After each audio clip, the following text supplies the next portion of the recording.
우리 주변에도 있습니다. 평범한 직장 생활을 하다가 은퇴할 무렵 자산이 어느새 10억을 넘어선 분들. 우리는 종종 운이 좋았다고 말하지만 실제로는 그렇지 않습니다. 그분들의 공통점은 단순합니다. 돈을 대하는 태도가 다릅니다. 얼마를 벌었느냐보다 어떻게 움직였느냐를 더 중요하게 여깁니다. 연금, 월세, 대당처럼 매달 들어오는 구조를 먼저 만들고 한 푼도 가만히 두지 않고 반드시 일하게 만듭니다. 오늘 영상에서는 10억 이상 자산을 가진 자산가 10,000명의 데이터를 바탕으로 그들이 공통적으로 실천하고 있는 단 3가지 행동 습관을 구체적으로 알려드리겠습니다. 도움이 되셨다면 댓글에 좋은 정보 감사합니다. 오늘도 배웁니다. 한 줄 남겨주시고 구독과 좋아요도 함께 부탁드립니다. 지금부터 그 차이를 만드는 습관 함께 보시죠. 많은 분들께서 자산 이야기를 나누실 때 가장 먼저 떠올리시는 질문은 얼마를 벌었느냐입니다. 연말이 되면 수익률을 따지고 누구는 주식으로 얼마를 벌었고 누구는 부동산 시세 차익이 얼마나 났다는 이야기에 귀를 기울이게 됩니다. 그럴 수밖에 없는 것이 우리는 대부분 그렇게 교육받고 살아왔습니다. 수익률이 높으면 잘한 투자이고 단기적으로 큰 돈을 벌었으면 성공한 사람이라고 여깁니다. 하지만 실제로 10억 이상의 자산을 이뤄낸 사람들의 생각은 전혀 다릅니다. 그분들은 얼마를 벌었느냐 보다 그 돈이 어떻게 벌어졌는가에 주목하십니다. 일시적인 성과보다 지속 가능한 구조, 한 번의 수익보다 매달 반복되는 흐름을 더 중요하게 생각하시는 것입니다. 예를 들어 어떤 분은 주식으로 한 번에 1,000만 원을 벌었다고 자랑합니다. 반면 다른 분은 소형 오피스텔 하나에서 매달 70만 원의 월세를 받고 있습니다. 겉으로 보기엔 전자가 훨씬 더 대단해 보이지만 10억 자산가들은 후자를 선택합니다. 그 이유는 명확합니다. 한 번의 수익은 사라지기 쉽고 예측도 어렵지만 정기적으로 들어오는 수익은 안정적이고 계획할 수 있기 때문입니다. 특히 나이가 들수록 흐름이 있는 돈이 얼마나 중요한지를 체감하게 됩니다. 일할 수 없는 시기에도 내가 자리에 없어도 매달 통장에 들어오는 수익이 있다는 건 그 자체로 마음의 안정이자 생활의 버팀목이 됩니다. 10억 자산가들의 사고방식은 돈을 보유하는 것에서 멈추지 않습니다. 그분들은 자산을 움직이게 만드는 존재로 인식하십니다. 어떤 돈이 생기면 그 돈을 어디에 묻어두는 것이 아니라 어떻게 흘러가도록 만들지부터 고민하십니다. 단순히 은행에 예치하거나 주식 한 종목을 사두는 것이 아니라 이 자산이 나에게 매달 얼마를 벌어다 줄 수 있을지를 먼저 따지시는 겁니다. 내가 돈을 벌었는가가 아니라 내 돈이 나를 위해 일하고 있는가를 스스로에게 질문하는 것이죠. 이런 철학은 그분들의 자산 운용 방식에서도 뚜렷하게 드러납니다. 예를 들어 소형 부동산을 통해 안정적인 월세 수익을 확보하시고 여기에 배당 중심의 ETF를 분산 투자해 분기마다 자동적으로 배당금이 들어오는 구조를 만드십니다. 여기에 더해 연금저축이나 IRP 계좌를 활용하여 세액공제 혜택을 챙기고 장기적으로는 안정적인 연금 수령 구조까지 마련해 두십니다. 이렇게 자산 하나하나가 단절되지 않고 연속적인 수익의 흐름으로 연결되도록 전략적으로 구성하시는 모습은 일반적인 투자자와는 확연히 다른 지점입니다. 나는 이 자산이 매달 얼마를 벌어다 주느냐를 먼저 봅니다. 이 말은 실제로 여러 고액 자산가들이 금융기관의 인터뷰나 리포트에서 공통적으로 하신 말씀입니다. 이들에게 자산이란 단순히 많은 숫자를 찍기 위한 도구가 아닙니다. 오히려 생활을 지탱해주는 장치, 그리고 시간이 흐를수록 스스로 움직이며 나를 지키는 시스템에 가깝습니다. 주식 몇 종목을 갖고 있느냐보다 그것이 어떤 수익 흐름을 만들어주고 있는지가 훨씬 더 중요하다는 것이죠. 부동산도 마찬가지입니다. 몇 채를 갖고 있느냐보다 그 중에서 실제로 현금을 만들어주는 자산이 무엇인가에 주목하십니다. 이러한 자산 구조에 대한 인식은 은퇴 이후의 삶에서도 더욱 빛을 발합니다. 나이가 들고 노동소득이 끊긴 시점에서 누구나 국민연금이라는 기본적인 수입은 받게 됩니다. 하지만 그 외에 추가적인 생활비, 의료비, 경조사 비용 등을 감당할 수 있는 여유자금은 대부분 자산구조 안에서 나와야 합니다. 이때 자산이 정적인 형태로만 존재한다면 생활은 점점 조여옵니다. 그러나 소형 상가나 임대 수익형 부동산에서 매달 생활비가 확보되고 대당 ETF에서 분기마다 일정한 수입이 들어온다면 그 삶은 훨씬 더 예측 가능하고 안정적입니다. 실제로 많은 자산가분들은 이 흐름 덕분에 여행을 떠나거나 의료비를 준비하면서도 불안하지 않다고 말합니다. 무엇보다 중요한 건 이 모든 구조가 거창한 출발에서 만들어진 것이 아니라는 점입니다. 처음에는 월급에서 10만 원, 20만 원씩 떼어 ETF를 사두고 작은 다세대 주택에서 한 세대의 임대를 시작한 것이 출발점이었습니다. 연말정산을 하며 연금저축에 눈을 뜨고 자녀의 결혼 이후 여유가 생긴 방 하나를 임대하는 것으로 시작한 분들도 많습니다.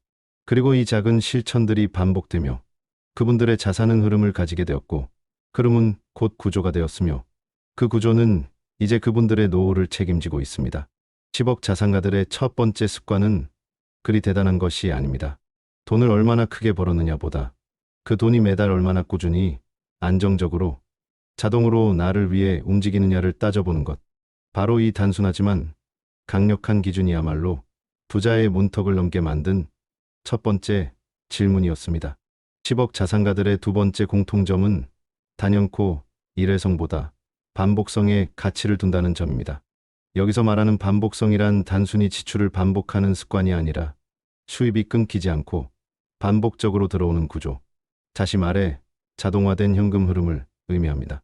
쉽게 말해 한 번의 큰 수입보다 매달 정해진 날짜에 어김없이 들어오는 일정한 수입이 그들에게는 훨씬 더 가치 있게 여겨진다는 뜻입니다.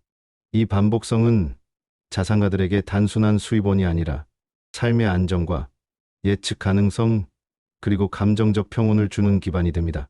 실제로 많은 고액 자산가들은 목돈은 불안하다는 말을 자주 합니다. 큰돈이 갑작스레 생기면 사람의 판단이 흐려지고 욕심이 앞서 무리한 투자나 소비로 이어질 수 있기 때문입니다. 반면 매달 일정한 수입이 들어오는 구조는 마음을 차분하게 만들고 계획적인 지출과 미래 설계가 가능하게 해줍니다. 다시 말해 반복적으로 들어오는 돈은 예측 가능한 삶을 가능하게 해주는 생활의 리듬이라고 할 수 있습니다. 이러한 반복 수익을 만들기 위한 대표적인 방식 중 하나는 부동산 월세 수익입니다. 과거에는 다세대 주택이나 상가처럼 큰 자산을 소유한 경우가 많았지만 최근 들어 자산가들은 보다 관리가 용이하고 리스크가 적은 소형 오피스텔이나 원룸 등에 주목하고 있습니다. 예컨대 역세권 근처나 대학교, 인근, 직장 밀집 지역의 소형 부동산은 적은 초기 자금으로도 월세 수익을 만들 수 있는 좋은 출발점이 됩니다. 이들 자산은 공실만 없다면 대부분 자동이체로 매달 월세가 꾸준히 들어오며 별다른 관리나 스트레스 없이 일정한 현금 흐름을 만들어줍니다. 실제 한 자산가는 이런 소형 부동산 두 채로만 매달 130만 원의 고정 수입을 확보하고 계십니다. 연금 개시 전의 소득 공백을 메우는데도 이보다 안정적인 수단은 드물다고 말합니다. 두 번째는 배당금 수익입니다. 특히 분기마다 대당이 나오는 구조로 설계된 분배형 상장지수 펀드는 자산가들에게 매우 매력적인 수단입니다. 주식시장 전체에 투자하면서도 주가 변동에 민감하지 않고 정기적으로 수익이 들어오니 불확실성을 줄일 수 있기 때문입니다. 예를 들어 한 자산가의 경우 매달 생활비 200만 원 중 70만 원은 부동산 월세 수익으로 30만 원은 대당금 수익으로 나머지는 퇴직연금과 국민연금으로 충당하고 계셨습니다. 핵심은 이 모든 수익이 노동 없이 자동으로 들어온다는 점입니다. 직접 사고 팔거나 신경 쓸 일이 없는 구조. 이것이 자산가들이 말하는 편안한 수익 구조입니다. 이 반복성의 가치는 단지 수익의 크기보다 예측 가능성과 안정성에서 나옵니다. 매달 100만 원이 들어오는 구조를 5개만 만들어도 연간 6천만 원이라는 계산은 단순하지만 자산가들의 사고방식을 가장 잘 보여줍니다. 이들은 처음부터 큰 돈을 목표로 하지 않습니다. 오히려 작더라도 꾸준히 반복되는 흐름을 여러 줄로 쌓아 올리는 데 집중합니다. 그 결과는 단단합니다. 어느새 은퇴 이후의 삶이 지출을 걱정하는 인생에서 지출이 감당되는 인생으로 바뀌게 됩니다. 더 나아가 이들은 반복 수익의 가능성을 항상 점검합니다.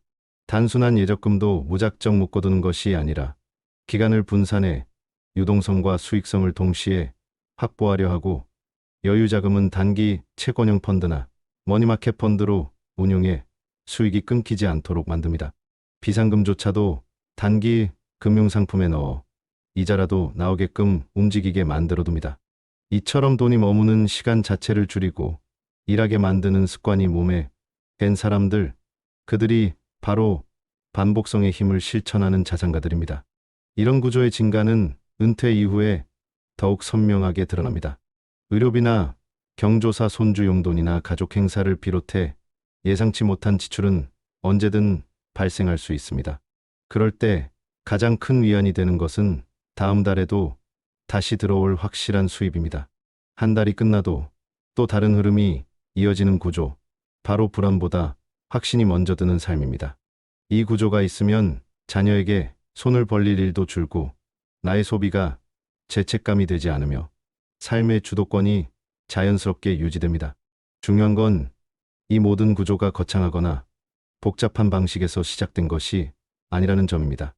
생활비 일부를 떼어 저축 대신 수익 자산으로 전환하고 자동이체 하나를 바꾸는 습관, 그 작은 행동이 쌓이고 쌓여 하나의 흐름이 되었고 그 흐름이 결국 은퇴 이후의 삶을 책임지게 된 것입니다. 그래서 10억 자산가들은 이렇게 말합니다. 나는 지금도 일하지 않지만 내 자산은 나 대신 계속 일하고 있다. 이 말은 결코 과장이 아닙니다. 수십 년간 쌓아온 습관과 구조가 만든 현실 그대로의 문장입니다. 하지만 안타깝게도 우리 주변에는 이런 반복 수익 구조를 미처 갖추지 못한 채 은퇴를 맞으신 분들이 훨씬 더 많습니다. 이분들은 누구보다 성실하게 살아오셨습니다. 새벽같이 출근해 평생을 일터에 바쳤고 자녀 교육과 결혼, 집 마련까지 온 가족을 위해 모든 것을 내어주셨습니다. 그런 시간들이 쌓여 지금의 당신을 만들었지만 정작 자신의 노후를 위한 지속 가능한 수익 구조는 충분히 준비하지 못하신 분들이 대부분입니다. 그리고 그 현실은 이제 더 이상 남의 이야기가 아닙니다. 바로 지금 이 순간에도 수많은 분들이 그 공백을 마주하고 계십니다. 퇴직 이후 가장 먼저 부딪히는 현실은 매달 들어오는 돈의 변화입니다. 직장 다닐 때는 정해진 날짜에 월급이 들어왔습니다. 하지만 은퇴하고 나면 국민연금이 유일한 고정 수입이 됩니다. 문제는 그 연금조차도 매달 일정한 날짜 이전에는 돈이 손에 들어오지 않는다는 점입니다. 그런데 지출은 기다려주지 않습니다. 손주 돌잔치가 갑자기 생기고 정검진에서 추가 진료를 권유받거나 명절이 다가오면 자식들에게 용돈을 챙겨주고 싶은 마음도 들기 마련입니다. 하지만 통장을 열어보면 잔고가 부족하고 돈이 들어오는 날은 아직 멀기만 합니다. 그러면 고민이 시작되고 마음이 조급해지고 자신을 탓하게 됩니다. 이건 단순한 숫자의 문제가 아닙니다. 이 문제는 점점 정서적인 문제로 옮겨갑니다. 내가 왜 이 상황을 미리 준비하지 못했을까? 나는 왜 아이들에게 떳떳하게 줄 수 없는가? 같은 자책이 생깁니다. 한 어르신께서는 손주 얼굴만 보면 예전엔 그렇게 좋았는데 요즘은 괜히 부담스럽고 미안해요. 나도 예전처럼 용돈 쥐어주고 싶은데 그러지 못하니까 괜히 마음이 작아집니다라고 말씀하셨습니다. 그 말씀 속에는 돈보다 깊은 감정이 담겨 있었습니다. 주고 싶지만 못 주는 마음, 그 마음이 쌓이면 자존감이라는 단어가 무너지기 시작합니다. 그리고 스스로를 위축시키고 세상과의 관계마저 점점 줄어들게 만듭니다. 어떤 분은 이렇게 이야기하셨습니다. 은퇴하면 여유 있을 줄 알았어요. 여행도 다니고 친구도 만나고요. 근데 매달 카드 결제일이 가까워지면 가슴이 두근거려요. 공과금의 보험료, 식비, 병원비 다 나가고 나면 정말 아무것도 안 남아요. 어느 날은 고기 한번 먹는 것도 눈치 보이더라고요. 그분은 결국 퇴직금 일부를 생활비로 쪼개 쓰며 살아가고 있었지만 그마저도 몇 년 지나자 바닥이 보이기 시작했다고 합니다. 정기적으로 들어오는 수입이 없는 삶이란 그렇게 서서히 사람을 지치게 하고 무언가를 줄여야 한다는 압박 속에서 하루하루를 만들게 합니다. 이런 삶의 패턴은 한번 굳어지면 쉽게 바뀌지 않습니다. 하지만 여기서 중요한 건 그렇다고 해서 반복 수익 구조를 포기해야 한다는 뜻은 아니라는 점입니다. 오히려 지금 이 시기가 가장 중요한 전환점일 수 있습니다. 반복 수익 구조는 하루아침에 만들어지는 것이 아닙니다. 그렇기에 오히려 지금 당장 모든 것을 갖추어야 한다는 생각에서 벗어나셔야 합니다. 중요한 건 작은 변화라도 당장 시작하는 것입니다. 예를 들어 지금 가지고 계신 예적금 중 일부만이라도 보배당 ETF로 천천히 옮기기 시작하거나 자녀가 살고 있는 지역 근처의 월세 수요가 꾸준한 소형 오피스텔 매물을 하나씩 살펴보는 것만으로도 변화가 시작됩니다. 또는 정기예금을 만기일 기준으로 분산해 이자 수익이 일정한 시점마다 들어오도록 설계하는 것 역시 흐름을 만드는 방법입니다. 단 한 줄의 흐름, 단 한 개의 자동 수익 구조라도 만들기 시작하면 그 다음의 구조는 생각보다 빠르게 자리 잡습니다. 특히 부부가 함께 이 흐름을 만들어가는 것은 그 어떤 준위보다 더 중요합니다. 자산은 가족의 대화 안에서 움직일 때 가장 건강한 구조가 됩니다. 실제로 어떤 분은 은퇴 이후 부부가 매주 1시간씩 가계 흐름 회의를 하신다고 합니다. 이 회의에서는 생활비 예산, 향후 수입 타이밍, 경험비나 가족 행사 같은 예상 지출을 함께 나누며 흐름을 조정해야 한다고 합니다. 그런 시간을 통해 단순한 돈 이야기를 넘어서 서로의 감정과 계획을 나누는 시간이 생겼고 오히려 부부 사이가 더 단단해졌다는 후기도 들려주셨습니다. 지금까지 우리는 반복 수익 구조를 가진 자산가들의 삶과 그렇지 못한 현실을 살아가는 분들의 차이를 비교해봤습니다. 하지만 중요한 점은 여기서 끝이 아니라는 것입니다. 이 두 삶 사이에는 벽이 있는 게 아니라 다리가 있습니다. 그리고 그 다리는 아주 작고 사소한 실천으로부터 시작됩니다. 오늘 이 영상을 보고 계신 당신도 반복 수익 구조를 만들어갈 수 있는 충분한 가능성을 가지고 계십니다. 이미 한두 줄의 흐름을 갖고 계시다면 그것을 유지하고 넓혀가면 됩니다. 아직 시작하지 못하셨더라도 괜찮습니다. 지금 이 순간이 바로 첫걸음이 될 수 있습니다. 방향만 맞게 설정되어 있다면 누구나 흐름을 만들 수 있고 누구나 다시 삶의 리듬을 되찾을 수 있습니다. 삶은 결국 입니다. 매달 들어오는 일정한 수입이 있다는 건 단순히 통장의 숫자가 늘어나는 것을 의미하는 것이 아닙니다. 그것은 곧 삶의 리듬이 있다는 뜻이며 그 리듬은 사람의 마음을 편안하게 하고 초정을 밝게 하며 하루하루를 안정감 있게 살아가게 해주는 보이지 않는 힘이 됩니다. 돈이 반복적으로 들어오는 사람은 마음이 여유롭고 인간관계도 편안하며 자신을 지키는 울타리가 하나 더 있는 셈입니다. 반대로 그 리듬이 끊긴 삶은 쉽게 조급해지고 괜히 눈치를 보게 되며 어느 순간부터는 약속을 피하고 모임을 미루게 됩니다. 결국엔 사람과 세상으로부터 점점 멀어지게 되죠. 이것은 단순히 돈이 없어서가 아닙니다. 존엄과 자존감, 그리고 인간으로서의 품위를 스스로 깎아내리는 상황이 반복되기 때문입니다. 한 어르신께서 통장에 돈이 없으면 목소리도 작아지더라고 하신 말에는 그저 숫자의 문제가 아닌 깊은 감정의 결이 담겨 있습니다. 말 한마디에 힘이 빠지는 건 통장이 아니라 마음이 비었기 때문이고 그 마음을 다시 채우는 힘, 바로 그것이 반복 수익 구조가 주는 진짜 가치입니다. 오늘 말씀드린 반복 수익 구조는 결코 대단한 재테크 기술이거나 엄청난 자본이 필요한 것이 아닙니다. 누구든 지금부터 실천할 수 있는 작고 현실적인 출발입니다. 중요한 건 그 수입이 자동으로 그리고 반복적으로 들어오도록 설계되었느냐는 점입니다. 예를 들어 작은 원룸 한 채에서 매달 들어오는 월세, 분기마다 꼬박꼬박 지급되는 배당금, 내년 세액공제 혜택도 받고 나중에는 연금으로 돌아오는 연금저축과 IRP, 그리고 CMA나 MMF와 같은 금융상품에 잠시라도 돈을 맡겨 이자 흐름을 만드는 일까지, 이 모두가 당신의 삶을 바꾸는 작은 흐름이 될 수 있습니다. 흐름은 어느 날 갑자기 생기지 않습니다. 의도적으로 만들고 지키고 조금씩 확장해 나가는 과정 속에서 탄생합니다. 지금 이 영상을 보시며 마음 한켠이 무거워지셨다면 그건 잘못된 감정이 아닙니다. 나는 지금까지 뭘 준비했나? 벌어놓은 게 없는데 너무 늦은 건 아닐까라는 생각이 드셨다면 그건 후회가 아니라 성찰이며 그 성찰은 바로 변화의 출발점입니다.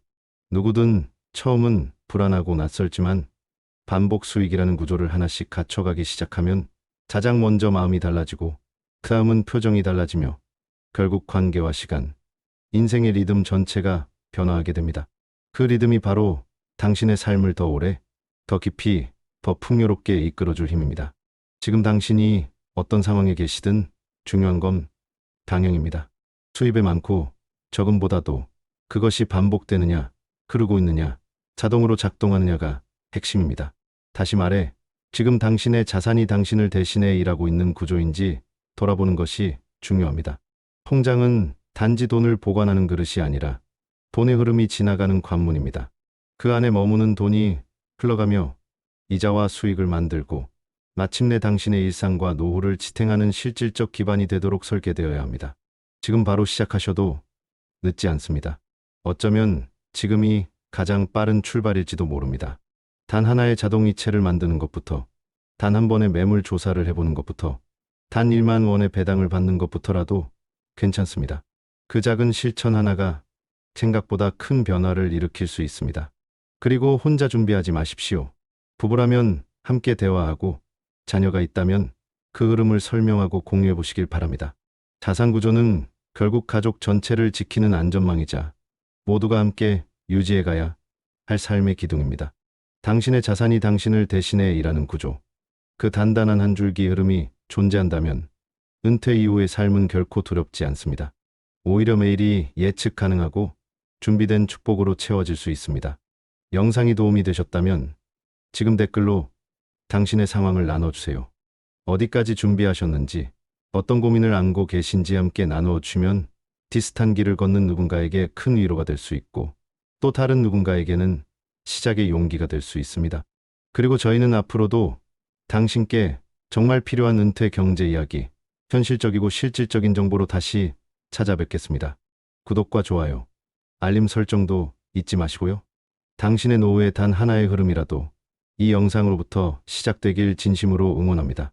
오늘 영상 끝까지 함께 해주셔서 진심으로 감사합니다.